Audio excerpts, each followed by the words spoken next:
Good morning Banaras.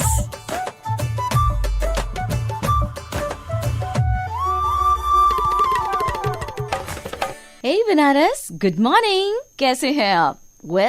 जिसका आपको था बेसब्री से इंतजार, वो घड़ी फाइनली आ गई। The most awaited day of the week, Saturday. So what's the plan Banaras? आज घूमी करने कहाँ जाना है? Let me guess. बनारस आज तो सबसे पहले फुल रिलैक्स्ड मोड में एकदम चकाचक आराम फरमाना है, राइट? फिर उसके बाद सोचेंगे कहाँ जाना है। एग्जैक्टली। आफ्टर ऑल पूरे हफ्ते की दौड़ धूप के बाद एक दिन तो कुछ भी ना करने का बनता है। लेकिन एक मिनट, किंतु परंतु बंधु, हमारे घर की महिलाओं का क्या? पूरे हफ्ते वो भी तो 10 हाथ लिए घर बाहर हजारों काम करती हैं। उनके लिए भी तो हफ्ते में एक दिन छुट्टी का तो बनता है। तो उनके लिए क्या सोचा है? इस तरफ तो ख्याल ही नहीं जाता है। But my dear Banaras, relax mode तो हर इंसान का अधिकार है ना, जिसके लिए जरूरी है तो सबका साथ। व्हाट इफ एक दिन घर का काम वो संभाले जो बाहर काम करने जाता है, या फिर म्यूचुअली साथ ही हाथ बढ़ाना वाला एप्लीकेशन तो अप्लाई करना बनता है। वैसे बनारस, ये बात किसी के बताने या समझाने वाली नहीं है, ये तो अंडरस्टूड वाली समझ होनी चाहिए। क्योंकि अकेले तो सूरज चांद भी इस सृष्टि को नहीं चला सकते। दिन और रात एक दूसरे के साथ वाइस वर्सा चलते हैं, तभी तो दिन बदलते हैं और हम सैटरडे की पार्टी मनाते हैं। और वैसे भी आराम मतलब मी टाइम, एक ऐसा टाइम पीरियड जब आप खुद के लिए सोचते हैं, खुद की केयर करते हैं और खुद के लिए खुश भी होते हैं। So be happy for yourself, enjoy your me time. सुबह के बज चुके हैं 7। आज की तारीख 24 फरवरी, दिन है वही तो सैटरडे। गुड मॉर्निंग बनारस का एक और इंफोटेनिंग एपिसोड लेकर here is your RJ Kirti, wishing you very happy only morning Banaras. This is RJ Kirti for today's ride. तो चलिए करते हैं आज के इंफोटेनिंग एपिसोड की शुरुआत देश दुनिया की लेटेस्ट खबरों के साथ और जानते हैं क्या कुछ चल रहा है हमारे बनारस में खास। तो बनारस, जैसा कि कल यानी 23 फरवरी का दिन हमारे बनारस में माननीय प्रधानमंत्री के नाम रहा, तो आज की खबरों में तो चारों तरफ बस पीएम मोदी जी के नारे और उनके वादों की चर्चा एक खास है। जहां पीएम नरेंद्र मोदी ने कहा कि जहां महादेव का कृपा हो जाला, वो धरती ऐसे ही समृद्ध हो जाला। पिछले 10 सालों में काशी में चारों ओर विकास का डमरू बजा है और आगे भी नए कीर्तिमान स्थापित किए जाएंगे। क्या बात है। इसी के साथ हेगरा स्पोर्ट्स स्टेडियम का भी काम पूरा होने के कगार पे है। तैयारियां बिल्कुल जोरों शोरों पर हैं। 93 करोड़ की लागत से बनने वाला यह स्टेडियम स्मार्ट स्टेडियम बनेगा। आधुनिक सुविधाओं से लैस इस स्टेडियम में विभिन्न प्रकार के खेलों की कोचिंग भी दी जाएगी और खिलाड़ियों को एक ही परिसर में खेल के सभी सुविधाएं भी मिलेंगी। इसके साथ ही नेशनल एजिंग सेंटर के जरिए अब बुजुर्गों को कई जांच की सहूलियत मिलेगी, जिसमें विभिन्न इलाज की राह में एमआरआई, सीटी स्कैन के लिए उपकरणों की सुविधा मिलेगी, जिससे कि इंतजार की जो मुश्किल भरी राहें होती है ना, वो आसान हो जाएंगी। तो बनारस, ये तो थी आज की ताज़ा तरीन खबरें और हमने जाना कि क्या कुछ चल रहा है आज बनारस में खास। अभी क्या है कि जानना है कि इतिहास में आज के दिन क्या क्या हुआ। तो चलिए जानते हैं इतिहास में आज के दिन को और special events of today, that is 24 of February. तो बनारस, आज के दिन साल 2010 में भारत के करिश्माई बल्लेबाज सचिन तेंदुलकर ने एक दिवसीय क्रिकेट में दोहरा शतक बनाया था और ये कारनामा करने वाले वो दुनिया के पहले बल्लेबाज बने थे। आज ही के दिन साल 2008 में Shagun Sarabhai Miss India world wide चुनी गई थी, जिसका आयोजन जोहानिसबर्ग में हुआ था। आज के दिन साल 1582 में उस कैलेंडर की घोषणा हुई थी जिसे दुनिया में लगभग हर जगह उपयोग किया जाता है, हमारे भारत देश में भी। और आपको पता है वो कैलेंडर कौन सा है? वो है ग्रेगोरियन कैलेंडर, जिसके अनुसार साल में 365 दिन होते हैं और हर चौथा साल 366 यानी कि 366 डेज का होता है, जिसे लीप ईयर कहा जाता है। आज 24 फरवरी जो है वो ग्रेगरी कैलेंडर के अनुसार से साल का 55वां दिन है और इस ग्रेगोरियन कैलेंडर की घोषणा आज ही के दिन साल 1582 में पोप बेनेडिक्ट तृतीय ने की थी। इतिहास में आज के दिन की महत्वपूर्ण घटनाओं की हो रही है बात, तो बता दूं आज ही के दिन साल 1882 में संक्रामक बीमारी टीबी की पहचान की गई थी। टीबी यानी कि ट्यूबरकुलोसिस, जिसे क्षय रोग कहा जाता है और आम बोलचाल की भाषा में तपेदिक भी कहा जाता है, और ये आमतौर पर माइक्रोबैक्टीरियम ट्यूबरकुलोसिस बैक्टीरिया के कारण होता है। ये रोग विशेष रूप से फेफड़ों को प्रभावित करता है। इसके लक्षणों की बात करें तो खांसी, बुखार, रात में पसीना आना, वजन कम होना माना जाता है। इस बीमारी का संक्रमण एक व्यक्ति से दूसरे व्यक्ति में हवा के माध्यम से फैलता है। कोविड-19 के बाद संक्रामक बीमारी के रूप में टीबी को सबसे खतरनाक माना गया है। सो बनारस, बीमारी जो भी हो, इन्फेक्शन का खतरा है तो वो खतरा आप तक ना पहुंचे, इसके लिए जरूरी है कि हम सावधानी बरते हर हाल में। और अब इतिहास के पन्नों को पलटते हुए आइए जानते हैं आज के दिन जन्मे विशेष व्यक्तित्व यानी कि ग्रेट पर्सनालिटीज के बारे में। तो आज के दिन जन्म हुआ 1984 में मोउमा दास का, जो कि भारत की टेबल टेनिस खिलाड़ी रह चुकी हैं। इसके साथ ही आज के दिन साल 1919 में जन्म हुआ शारदा मुखर्जी का, जो कि भारतीय राजनीतिज्ञ थी। इसके साथ ही आज जन्मदिन मनाया जाता है प्रसिद्ध भारतीय गजल गायक और अभिनेता तलत महमूद का।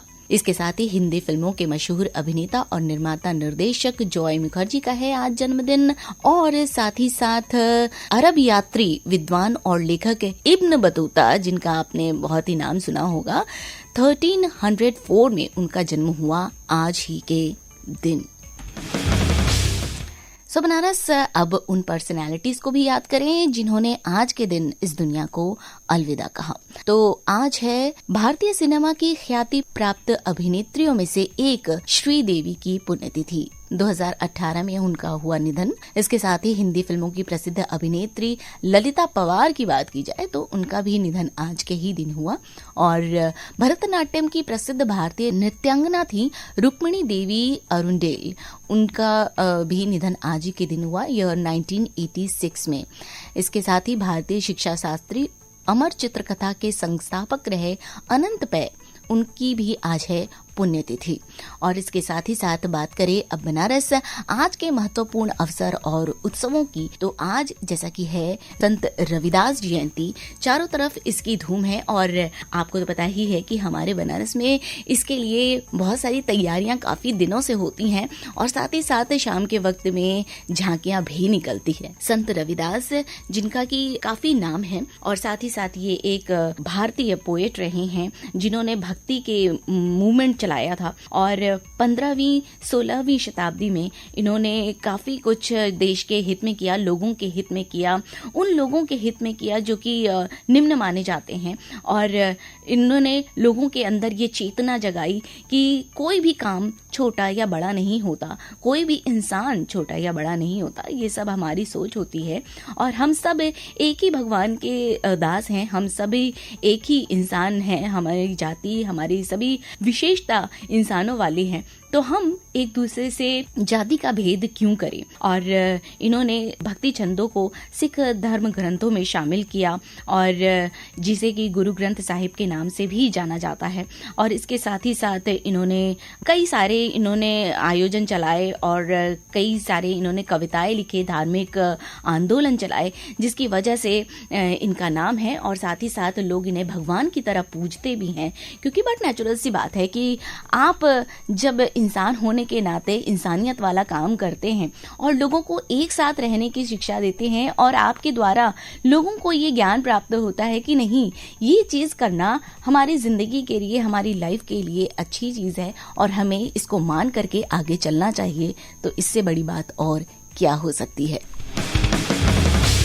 सो बनारस, ये तो थे आज के बारे में एक खास जानकारी। और अब हम बात करें आज के और भी ढेर सारी बातों की, लेकिन इसके पहले आज जैसे कि मैं बातें कर रही थी कि आज का दिन जो है बहुत स्पेशल है, क्योंकि आज के दिन हम मान लेते हैं कि हमें अपना एक मी टाइम निकालना है, अपने लिए, खुद के लिए सोचना है, और सोचना चाहिए भी, क्योंकि ये वो चीजें होती हैं जो कि आपको अपने आप को एनहांस करने के लिए, अपने आप को इस बात को सोचने के लिए कि जो भी आप कर रहे हैं, वो जो आपका काम है वो सही दिशा में जा रहा है और प्रोडक्टिव है या नहीं।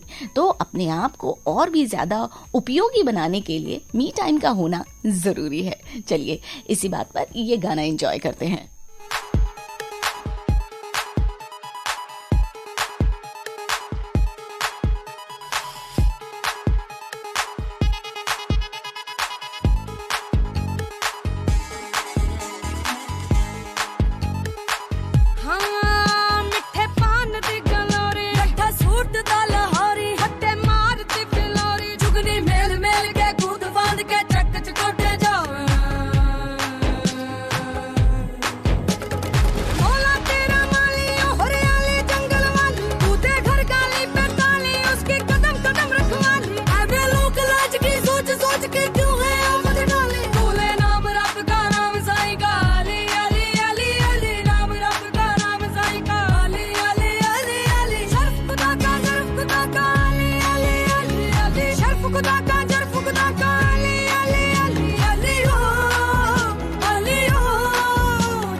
बनारस ईश्वर का नाम आया है तो मैं आपको बता दूं कि आज के दिन साल 1822 में दुनिया के पहले स्वामी नारायण मंदिर का अहमदाबाद में उद्घाटन हुआ था। और बात करें इस मंदिर का हमारे बनारस शहर में होना, तो पावन गंगा नदी के किनारे हमारे बनारस शहर में श्री स्वामी नारायण भगवान जी का मंदिर भी स्थित है, जो कि भव्य और मनमोहक है।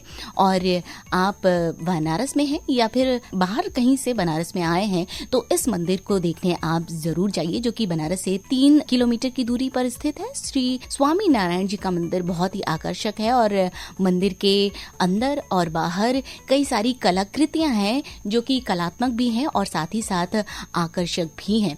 इस मंदिर को खूबसूरत लुक प्रदान करती हैं ये सारी की सारी कलाकृतियां। और सबसे खूबसूरत बात यह है कि यहाँ पर आने वाले यात्रियों को ठहरने के लिए यहाँ पर एक धर्मशाला भी है जिसमें कि कई सारी सुविधाएं उपलब्ध हैं। तो अगर आप बाहर से आ रहे हैं तो आप इस मंदिर को देखने जाएं और साथ ही साथ इस मंदिर के धर्मशाला में रुक करके आप काफ़ी अलग सा वातावरण फील कर सकते हैं, जो कि काफ़ी शांत होने के साथ साथ बहुत ही धार्मिक है और साथ ही साथ आपको बहुत ही रिलैक्स फील होगा। और इसके साथ ही साथ यहाँ पे जो मौसम के हिसाब से आपको सारी की सारी सुविधाएं मिलेंगी। ठंड है तो गर्म पानी का आपको सुविधा मिलेगा और गर्मी है तो कूल कूल हवाएं भी। फिलहाल अब टाइम हो रहा है गुड मॉर्निंग बनारस से आरजे कीर्ति को आपसे विदा लेने का। 7:20 होने जा रहा है, प्रादेशिक समाचारों का सिलसिला शुरू होगा। तो आरजे कीर्ति नाउ सेइंग आपको टाटा बाय बाय। मिलूंगी आपसे 8:45 पर मधुरिमा प्रोग्राम में। तब तक के लिए कीप लिसनिंग आपकी अपनी वाणी आकाशवाणी।